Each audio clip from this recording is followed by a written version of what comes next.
So, Rabbi Zimmerman, I have a dear friend named Cohen. Yes. Okay, and he is, because his last name is Cohen, he's of a priestly family. Yes. And he's Orthodox, so he keeps up some of the traditions. Does that mean if there were a third temple, he might be allowed to enter more closely? Yes. Yes. All of that is yes. And he is called up to the Torah first as a Kohen. If he's going to read it, that's the only continuation of that priestly class is reading Torah. So the first Aliyah goes to a Kohen if there's one. The second to a Levi if there are Levites who are going to anyone. So when Jake and his family, when they're at temple, they're always up there reading away. Always. A bit of a hard one, but yeah. Potentially. Right. Exactly. And then Levi, so anyone with Levin or Levit or Levine, all those guys, all those names are the Levi. That's another priestly class. And then the rest of us, all the other Jews in the world, like Zimmerman or Mervis or anyone else, we're all Israelites. So we're kind of the people. We're the people. And that changed in first century when you could become a leader in the Jewish community by studying and becoming a rabbi. Yes? So what does the goal of the third temple have to do with being able to have priests involved? Yeah. Well, that's a big question. So the idea in Orthodox Judaism is that when the Messiah comes, all Jews will go back to Israel. We will then have a third temple in Jerusalem on the Dome of the Rock. And that's why it would be World War III, World War IV, World War V, because if somebody considers somebody to be the Messiah and it isn't, they would go back and reclaim the Dome of the Rock. And that would create a total chaos in that area of the world today. But it would be right there at the Dome of the Rock would be the third temple, and then we would begin to bring sacrifices again, just like in the Torah. So that's then everything that's in the Torah would be reinstituted, and the idea of priests and sacrifice would be reinstituted in Jerusalem whenever it's rebuilt in the future. But as a Reformed Jew, I don't necessarily pray for that, because I don't think that's a good idea. I don't think that's what the Messiah is going to do. Yes? Wooden thing with parchment. Oh, the one that you saw, that is inside a case that could be, yeah. Okay, good. You guys are very on top of it, because I wasn't going to talk about that, but that's good. So the Sephardic community is from Mediterranean areas, from like Italian Jews are Sephardic Jews, and from Arab countries, Sephardic Jews, so Mediterranean area, versus Ashkenazi Jews who are from Western and Eastern Europe. We actually create a different kind of outside for the Torah. So a Sephardic Torah actually has the Torah in its own ark.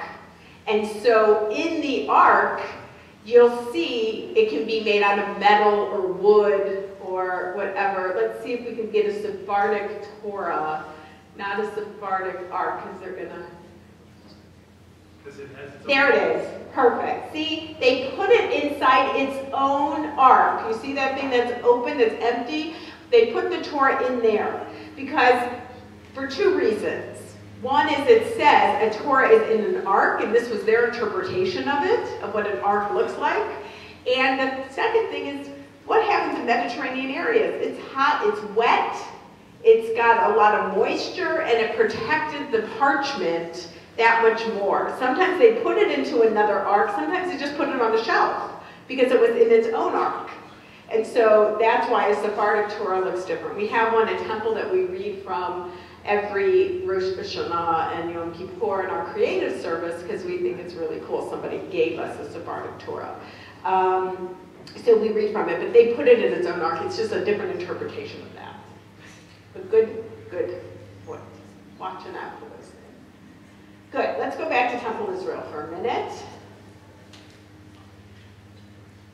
Okay, so we have now the Ark. So we're Ashkenazi tradition. We come from Germany originally. The founders of Temple Israel came from Germany. So we created our own Ark right there. The Ner Tamid, the everlasting light, is up above the Ark. That is from Torah. Perfect. And then we have the 10 Commandments that are right below it, because in the original Ark of the Covenant, which we don't know where it is, that's why Indiana Jones was so popular, because he was looking for the Ark of the Covenant. It was the Ark that we put the original 10 Commandments, both the ones that were broken and both the ones that were whole, and so we don't know where that is anymore, but we put a 10 Commandments by the Ark to remind us that that's what the first Ark had in it. And then inside the Ark at the bottom there, when you open the doors, are Torah scrolls. So we keep them in there, and that's where we take it out of, so that our Bar Bat Mitzvah students, just like we just heard Hannah explain, can read from it, or we can read from it, and we read the entire 5 books in a year, every year, beginning again. Yes? The Ark is, yeah, right there. Yes? Okay, so in Christianity it's called the altar. Yeah. What would that be called? It's called the bima. Bima is just the place that the service happens. So it's called the bima. Yes? So when we do like numerous prayers to open the Ark, Yes. in the Sephardic like ways, do they do it to open each Torah? Do they do the whole series again and again and again? No, no. It's just like when we take out more than one Torah, right? Open the Ark more than once. Yeah, no, it's not exactly, because Sephardic prayers are a bit different, actually. And so they have really interesting, like on Shabbat, they have really early morning prayers. They do the first part of the service, and then they take a break. And then they come back. Isn't that nice? And then they come back, and then they do the rest of it. You know, the Sephardic community, it's so interesting to be part of a Sephardic community that, like in Israel, where there's real Sephardic liturgy. So their liturgy is a little different in what they're willing to do. And so they just open the particular scroll itself with the prayers that are even a little bit different. So it's the same kind of thing. All right. The other thing I would just say, so this is a theological statement that's really important for all of you to understand. When we say Temple Israel, we're making a statement about what we as Reformed Jews believe. Temple Israel is the fact that we don't look to the third temple in Jerusalem, that we're making little temples throughout the world, and that's replacing the idea of the temple in Jerusalem. And that's why if you come in, it's all made out of stone. Our whole sanctuary is stone, because we're taking the stone, the idea of the stone of the temple in Jerusalem, and bringing it to the temple here, to the synagogue here. And it's a theological statement when a place calls themselves temple. It's saying that we don't look to that third temple to be rebuilt. So sacred space is interesting in that we have adapted and adopted different architecture in Judaism, but if you really look at Judaism over a whole, sacred time is more important than sacred space until the third temple, or until those temples might be reestablished.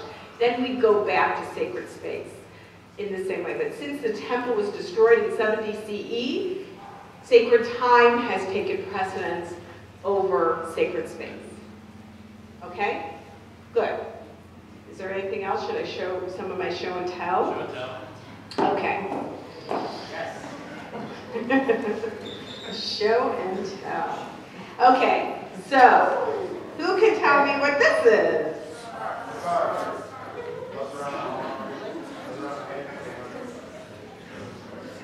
Okay. You got it. Thank you. Talit. It is a talit. It is a prayer shawl.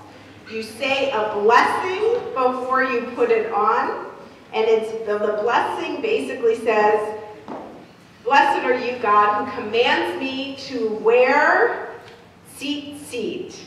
There are many fringes. Those are all decorative. But there are 4 fringes on the corners of every garment that has a square edge. Okay? It has a corner, and they're called seat. And these seat have 8 strands. They have 5. It's very fun to make, but there's a lot of detail about how you make it seat. But there are 8 strands. There are 5 knots. And we have the word itself equals 600. Okay? So if we have 8 strands and 5 knots, 600 is equal to the word seat. What are we then adding up to? Huh?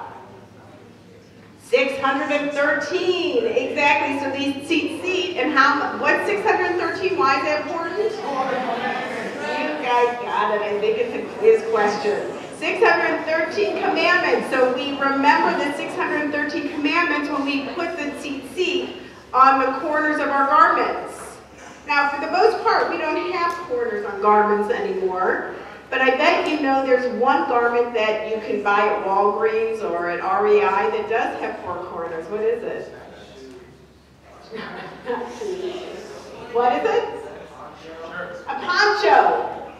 A poncho, exactly. And so Orthodox Jews would put seat if they bought a poncho, or they would just kind of round the edges is what often happens. They cut the edge so they wouldn't put seat on. But you wear this when you are praying, and then there's a small seat, a little small katan talit katan, a small talit that Orthodox Jews wear because they wear seat all day long. And so you will see that sometimes they wear it and don't put the prayer shawl on because they wear it all. Okay, good question. Ellen's got it. Have you seen them? Yeah, exactly. Because they're wearing it all the time. You wear it during the day, but they won't wear it during the night. They'll take it off when the sun goes down. Yeah, like Josh Luger graduated last year. Yeah, Josh. He wore seat, and this is what it looked like. Yeah. And he still does at Brandon. At Brandon. Oh, yes.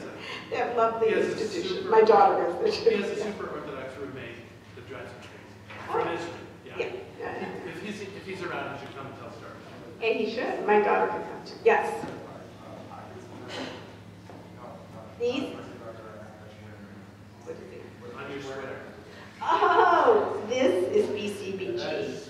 Really not anything Jewish. Thank you. You like that. You like that. That's good. Where'd you get it? Come on. I think,